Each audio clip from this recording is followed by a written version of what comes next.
Bueno, vamos a darle ahora la palabra al señor John Wilson, oficial jurídico principal del Departamento de Derecho Internacional, quien se va a referir a los aspectos jurídicos del acceso a la información. Y finalizado esta intervención, tendrán el uso de la palabra las delegaciones que quieran hacerlo. Thank you very much, Madam Chair. I know we've gone quite a bit over the time that we had allotted, so I'm going to go fairly quickly through the materials that I had prepared for today.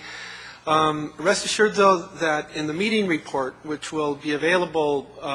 probably within the next 5 to 10 business days, it depends obviously on Christmas vacation and holidays of some people in our office, but we will have a copy of today's meeting report, which will include, obviously, the different materials from all of the speakers, will include the presentations from some of the states, and will include the material also that was mentioned by the representative of the Carter Center, this Atlantic Declaration, which is actually appended to the document that you have in front of you today. No hay, desafortunadamente la interpretación termina ahora a la 1:30. Les agradecería, obviamente, a esos representantes de habla hispana que toleren un poco mi inglés, porque creo que sería la lengua en la cual la mayoría de nosotros podríamos entender la presentación.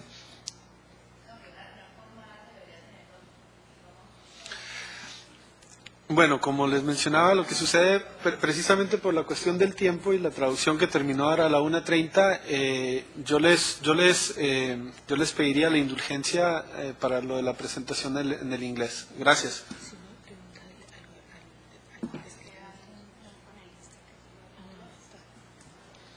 Bueno, entonces con la indulgencia y el acuerdo de todos, así procederemos.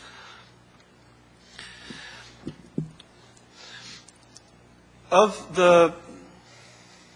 different recommendations that come from the study that several of my colleagues up here have mentioned today, we're going to focus in this session on the legal recommendations and the policy recommendations that come from this study.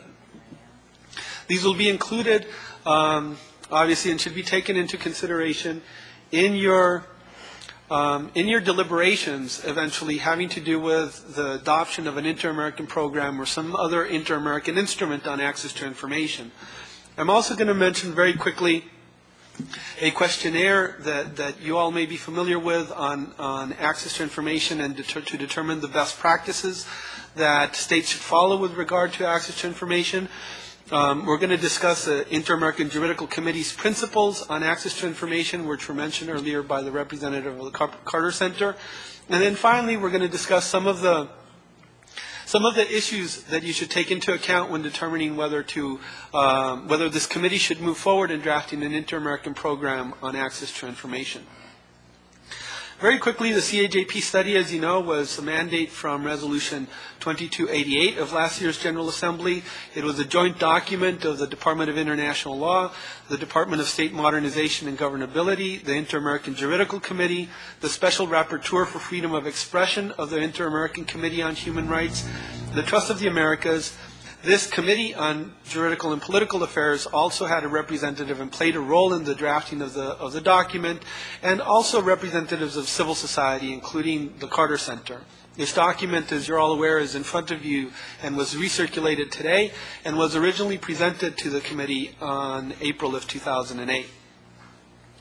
The structure follows pretty much the structure that we've discussed of this special session today.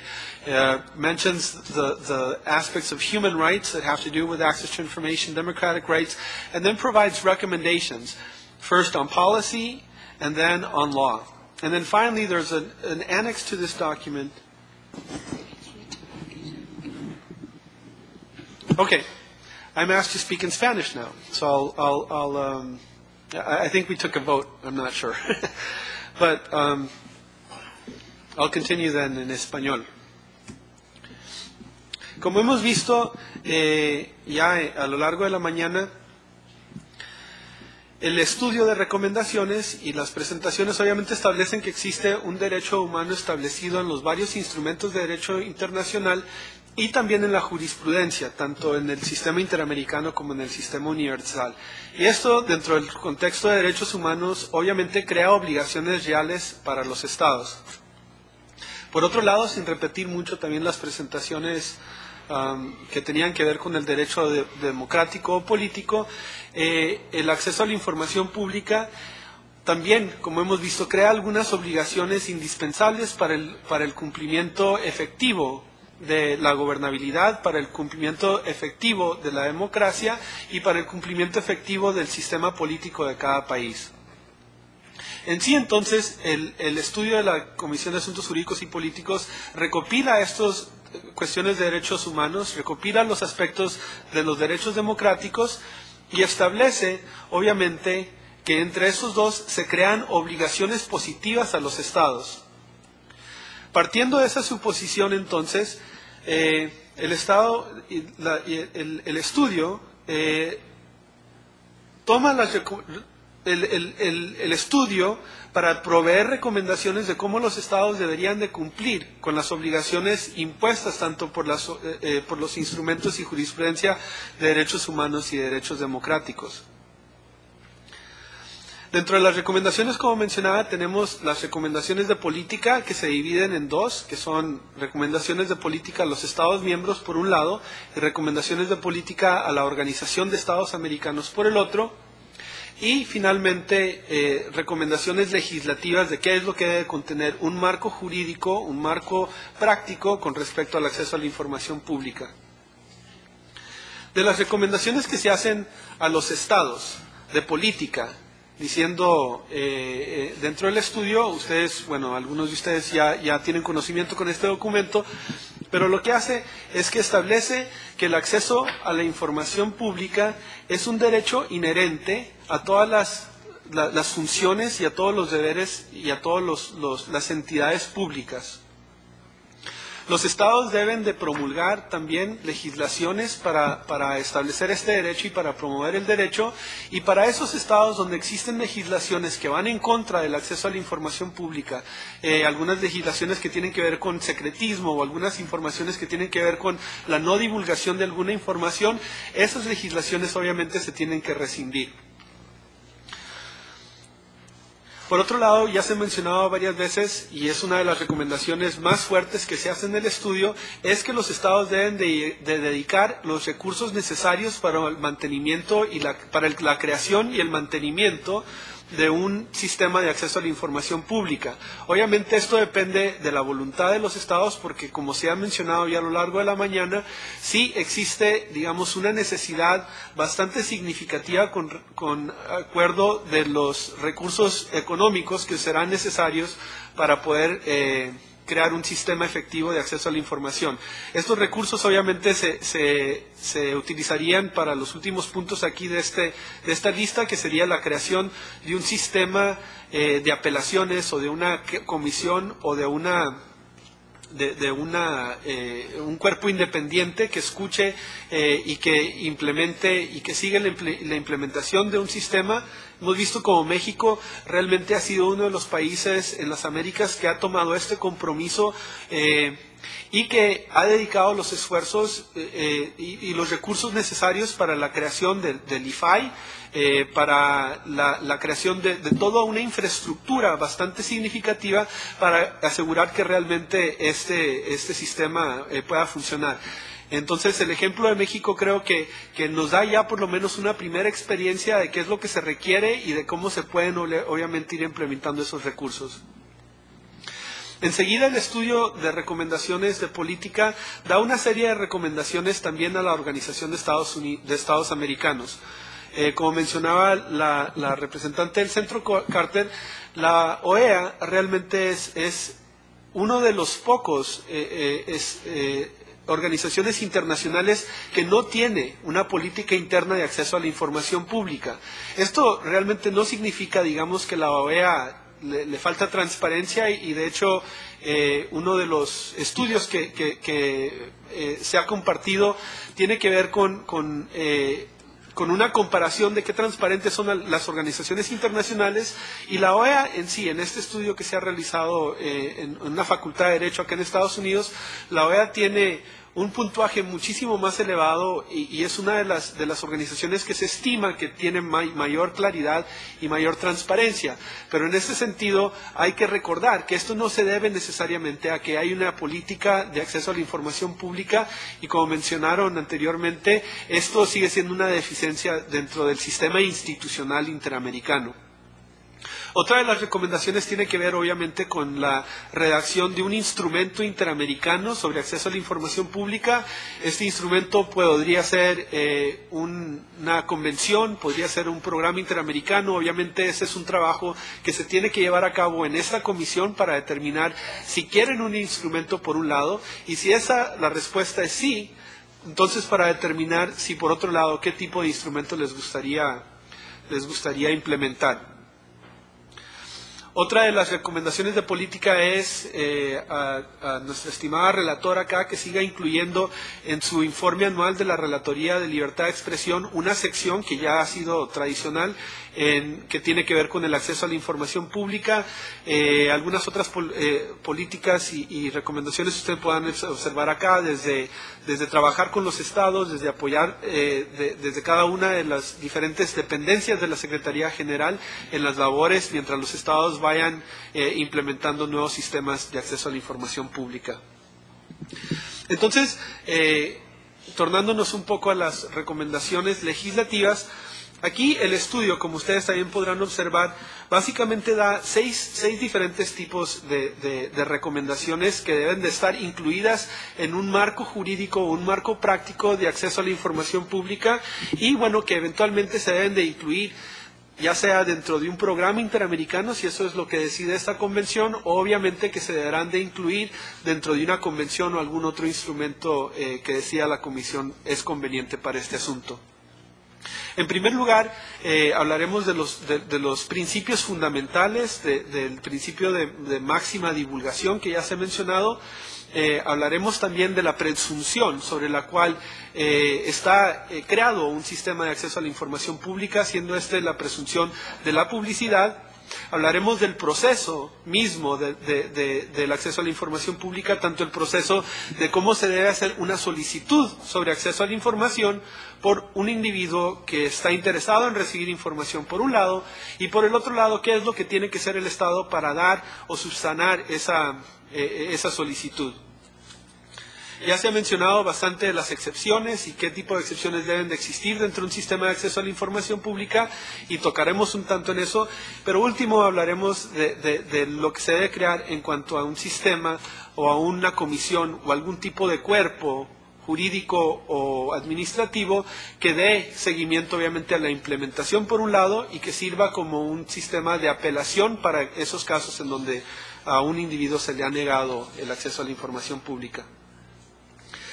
En primer lugar, como hemos visto entonces, el principio en que se basa toda esta legislación tiene que ver con la máxima divulgación.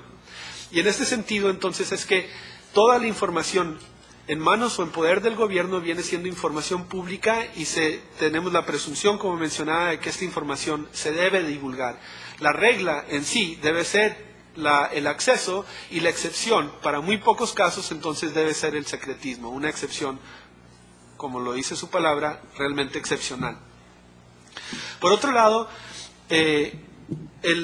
un sistema de acceso a la información pública se recomienda que no debe tener ningún límite con respecto a la manera en la cual la información se define, no debe tener ningún límite en cuanto al sistema que se utiliza para archivar o para almacenar la información. No debe haber ningún límite del tipo o de la fuente de la cual venga esa información. No debe de haber ningún límite con respecto a la fecha en la cual dicha información fue creada, o ningún límite con respecto al estatus oficial de algún documento gubernamental. Y debe de haber, por último, ningún límite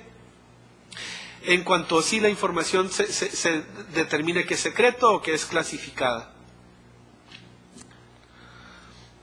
Por otro lado, el principio de máxima divulgación requiere que se aplique a todos los actores estatales.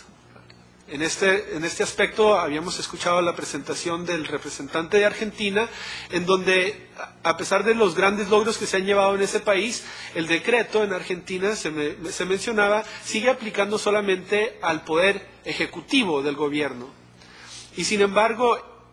ese viene siendo un avance significativo con respecto al marco existente anterior, pero como menciono, esto debe ser aplicable absolutamente a todos los ramos del gobierno, tanto del poder legislativo como ejecutivo y judicial. Igual debe aplicar a cualquier cuerpo o administrativo, ya sea este creado por la Constitución o por algún estatuto. Por otro lado, el sistema de acceso a la información pública debe de aplicar a actores que no son estatales en dos casos específicos. En primer lugar, debe de aplicar y un individuo puede requerir información de un actor, ya sea una corporación o un individuo, un actor que no sea gubernamental, en los casos en donde la información requerida tiene que ver con beneficios públicos o funciones públicas que está llevando a cabo esa entidad privada, por un lado, y por otro lado también cuando la información requerida o solicitada por el actor tiene que ver con la protección de derechos humanos. Entonces, a pesar de que este viene siendo un sistema que va creado para los gobiernos, en estas dos circunstancias de derechos humanos y de funciones públicas, también debe de comprender en su alcance la información en manos de actores privados. Mencionaba también el principio o la presunción de la publicidad, en donde toda la información en posesión del Estado debe ser considerada pública y debe ser diseminada a todas las personas que la requieran y a todo el público en general de manera transparente y accesible. En este caso, precisamente porque la información es pública, el Estado debe tomar acciones concretas para asegurar de que toda la información ya está divulgada sin la necesidad de que un individuo haga una solicitud específica. Esto especialmente con respecto a las funciones específicas o principales del gobierno. Y se debe crear una lista comprensiva de toda la información que anualmente debe ir publicando el Estado. Enseguida, con respecto a la solicitud en sí, ¿cómo se hace la solicitud por parte de un individuo? Bueno, en este caso, los sistemas de acceso a la información deben de permitir cualquier tipo de solicitud por parte de un ciudadano, ya sea personalmente o por escrito. Hemos visto como en Argentina, por ejemplo, ya están utilizando algo similar al sistema de México, que permite por medio de un sistema electrónico recibir la información. Y en este caso, lo que se requiere del individuo, de la persona que está solicitando la información, debe ser de lo más sencillo y contener solamente dos cosas muy puntuales. Por un lado, la información básica necesaria para encontrar el documento que se está solicitando, y por otro lado, la información necesaria para hacer entrega de esa información al individuo que la solicitó. Obviamente esto se puede dificultar dependiendo del tipo de información y las dependencias, pero por lo general esta debe ser la regla, y un formulario o una solicitud de acceso a la información pública debe contener básicamente solamente estas dos cuestiones. Por otro lado, es importante, y lo mencionó la relatora en su presentación esta mañana, y quizá esta viene siendo una de las recomendaciones más importantes contenidas en este estudio de la Comisión, que tiene que ver con que un individuo no tiene la obligación, no debe tener la obligación de comprobar algún tipo de conexión o justificación para la requisición de esta información. Si partimos de la presunción de que la información es pública, no importa qué individuo está solicitando la información y no importa si la información realmente tiene una conexión a ese individuo. El simple hecho de ser un ciudadano dentro de un Estado democrático ya conlleva este derecho, tanto por la parte de la participación política como la protección de los derechos fundamentales de derechos humanos de esos individuos. Por otro lado, los costos que conlleva para el usuario deben ser mínimos. Obviamente sí debe haber un costo, o algunos sistemas incluyen un costo para hacer copias, para la transmisión, para el envío, ese tipo de cuestiones, pero lo que sí debe quedar claro por medio de las recomendaciones estas que se les compartieron es que los costos no deben ser excesivos y los costos no deben de excluir a ningún usuario del sistema. Ahora, finalmente, de las recomendaciones aquí con respecto al proceso, se le da una cuestión puntual a todos los estados de que se debe determinar de que a los individuos que están haciendo valer este derecho no se les debe penalizar de ninguna manera por hacer cumplir su propio derecho. Ahora, con respecto a las respuestas por parte del Estado, el estudio también da una serie de recomendaciones de cómo se deben de llevar a cabo. En primer lugar, el proceso debe ser claro y establecido anteriormente, debe ser establecido por la legislación y debe incluir obviamente los pasos y también los plazos de cómo y cuándo se deben de dar las contestaciones por parte de los estados. Debe haber extensiones de tiempo a este plazo solamente en aquellos casos en donde realmente se dificulte encontrar la información o localizar inclusive al individuo eventualmente que se la está solicitando. Y en esos casos donde se requiere una extensión o no se puede dar la información, se debe notificar al individuo antes de que llegue el plazo determinado por la legislación. Por otro lado, las recomendaciones le dicen a los estados que crean agencias o oficinas de información en cada una de las dependencias gubernamentales y que las contestaciones deben de abarcar todos los documentos y todos los insumos que se relacionen a esos documentos solicitados por el usuario. Y finalmente, con respecto al proceso,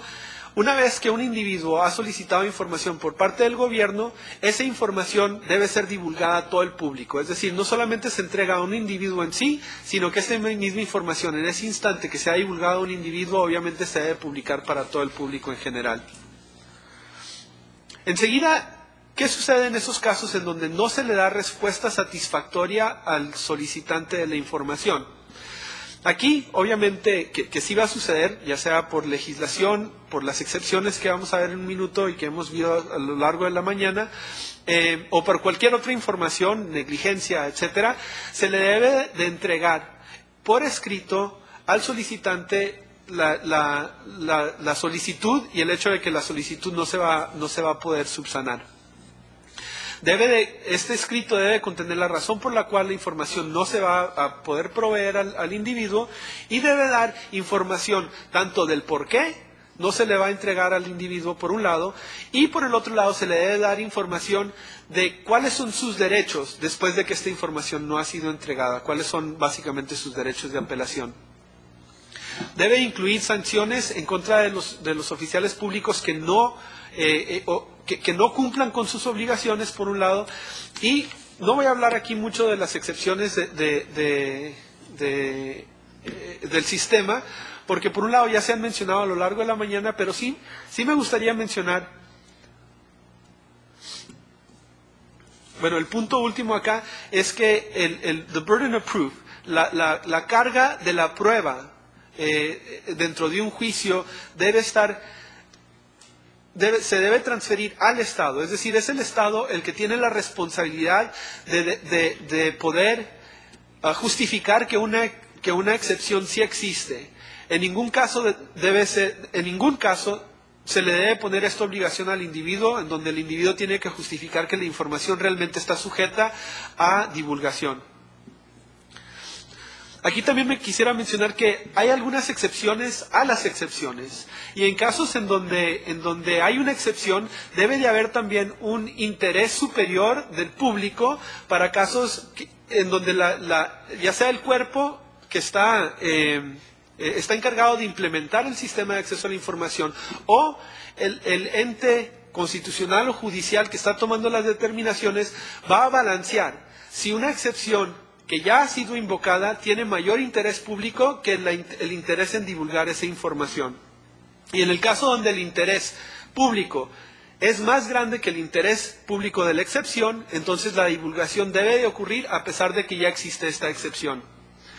Por otro lado, existen casos en donde un documento en sí tiene información privilegiada o exceptuada de divulgación, pero tiene otra información que puede ser pública. Y en estos casos, esta información se debe de entregar, obviamente con algunas tachas o marcas que en inglés se dicen redaction, en donde la información ha sido excluida del documento, pero el documento en sí debe ser compartido con el solicitante. Y bueno, finalmente debe de haber una provisión de tiempo que se le dice un sunset provision, en donde a pesar de que algo ha sido privilegiado, eventualmente sí tiene que ser entregado a los individuos. Bueno, finalmente, ahora con respecto al sexto punto de las recomendaciones y que deben de ser incluidos en cualquier instrumento interamericano, tiene que ver con la creación de comisiones o cortes que se encargan de escuchar las apelaciones por parte de los individuos a los cuales se les ha negado su acceso a la información. Aquí los estados, como mencionaba, deben de crear un sistema imparcial y objetivo, como el IFAI, que está quizá hecho de comisionados, o si es dentro del sistema judicial local.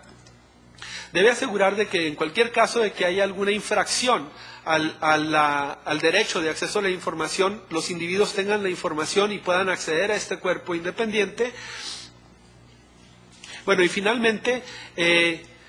aquí existen tres posibilidades. Por lo general existe obviamente seguir el modelo de México, en donde hay una comisión conformadas por comisionados que escuchan y que se encargan de la implementación del sistema de acceso a la información pública, y que en caso de que no se ha entregado alguna información tienen la autorización jurisdiccional para tomar una determinación de que si el derecho del individuo realmente ha sido infringido. Por otro lado, se pueden crear un sistema independiente de las cortes, es decir, crear un nuevo sistema de cortes encargado solamente de este asunto, o finalmente también incluir dentro de las cortes actuales y dar adiestramiento y capacitación a los jueces para que puedan escuchar este tipo de casos. Son estas entonces las recomendaciones que se retoman del estudio, que se deben de incluir eventualmente en cada uno de los esfuerzos, ya sea dentro de esta comisión o en cualquier otro marco o en cualquier otra organización, para la creación de un sistema de acceso a la información pública. Como hemos visto en la comisión, en el Consejo de Europa, ya recientemente se aprobó una convención. Sin embargo, se ha criticado precisamente porque no incluye varios aspectos importantes de estas 6 recomendaciones que les he estado mencionando. Enseguida me gustaría mencionarles brevemente el cuestionario de acceso a la información pública que ya se circuló. Se va a recircular nuevamente hoy día, diciembre 15 de 2008, para que los estados que no han dado contestación a este cuestionario nuevamente tengan la oportunidad de hacerlo. A la fecha tenemos contestaciones de Argentina, Chile, Colombia y Perú. Y obviamente para hacer una comparación de las mejores prácticas con respecto a este tema, será necesario que los diversos estados que no han dado contestación también nos envíen sus contestaciones, y en este caso se las solicitaríamos para antes del 28 de febrero del año 2009. Iba a participar hoy día también el relator y el presidente del Comité Jurídico Interamericano para dar una presentación sobre los principios jurídicos de acceso a la información pública. La resolución se les ha distribuido el día de hoy, así que no vamos a entrar en una discusión sobre eso, pero sí es para mencionarles que en el informe de esta reunión vamos a incluir ya el texto de la presentación que hubiese dado el doctor Jaime Aparicio, si hubiese podido estar con nosotros aquí el día de hoy. Ahora, ya para concluir, ya hemos hablado un poco de esto, del tipo de instrumento que esta comisión debe eventualmente ver la posibilidad de que si se debe o no redactar. Y obviamente en esta determinación hay dos tipos de instrumentos por lo general. Por un lado están los que en inglés se les llaman hard law instruments, y por otro lado están los que se le llaman soft law instruments. Y en español llamémosles instrumentos vinculantes por un lado, y a los otros instrumentos no vinculantes. Y de los instrumentos vinculantes obviamente tenemos los tratados, las convenciones o los protocolos que crean obligaciones positivas a los estados, y por otro lado tenemos los no vinculantes que podrían ser cuestiones como leyes, modelos, guías regulatorias, principios jurídicos, o aquí también lo que se ha mencionado en la resolución de la Asamblea General, que es el concepto de un programa interamericano sobre el tema. Y para distinguir solamente uno del otro y algunas de las ventajas o características y desventajas características de cada una y el otra, ya la representante del Carter Center mencionó algunas, pero obviamente de las ventajas de un instrumento vinculante viene siendo precisamente eso, que es vinculante, ¿no? Que crean obligaciones a los estados, y por otro lado que una organización como la OEA tiene la habilidad, obviamente, y la experiencia de cómo se implementan. Sin embargo, como se mencionó también ya, estos son difíciles de negociar y puede eventualmente dar un texto que es el lowest common denominator, el denominador común más bajo entre los estados. Y es precisamente esto lo que ha sucedido en la negociación del Consejo de Europa, en donde lo que se ha aprobado como convención el mes pasado, básicamente viene siendo el denominador común más bajo entre todos los estados, y obviamente este viene siendo un paso hacia atrás en los avances que han logrado ya algunos estados en comparación a otros. Y por otro lado, con respecto a los instrumentos de soft law instruments, bueno, ahí de las desventajas tenemos de que este tipo de instrumento no es vinculante y por lo tanto no crea obligaciones positivas para los estados, o no está claro exactamente qué tipo de obligaciones se crean. Por otro lado, es difícil la implementación de estos instrumentos porque, bueno, viene siendo algo novedoso, no es algo que se implementa por parte del Poder Ejecutivo, sino que los poderes legislativos por lo general tienen un papel importante que jugar acá. Entonces es difícil en muchas ocasiones que un Estado implemente uno de estos soft law instruments, pero de los puntos positivos obviamente viene siendo que tiene facilidad en la negociación y que el texto eventual que se adopte es mucho más comprensivo y contiene todos los elementos de las recomendaciones que les había mencionado. Les pongo aquí el sitio de internet del Departamento de Derecho Internacional, en donde ustedes podrán encontrar un link sobre acceso a la información pública, donde van a poder encontrar copias de todos los documentos que se han circulado aquí el día de hoy, copias de los instrumentos más importantes con respecto al tema y de los otros documentos subsidiarios. Muchas gracias. Bueno, muchas gracias, John Wilson, por la exposición tan completa. Y bueno, no sé si alguna de las delegaciones quiere hacer algún comentario. De lo contrario, dado lo avanzado de la hora, vamos a dar por levantada la sesión y teniendo presente las interesantes recomendaciones y sugerencias que se hicieron en el día de hoy, en vistas a una próxima reunión, ver cómo la posibilidad de concretar en alguna iniciativa. Muchas gracias.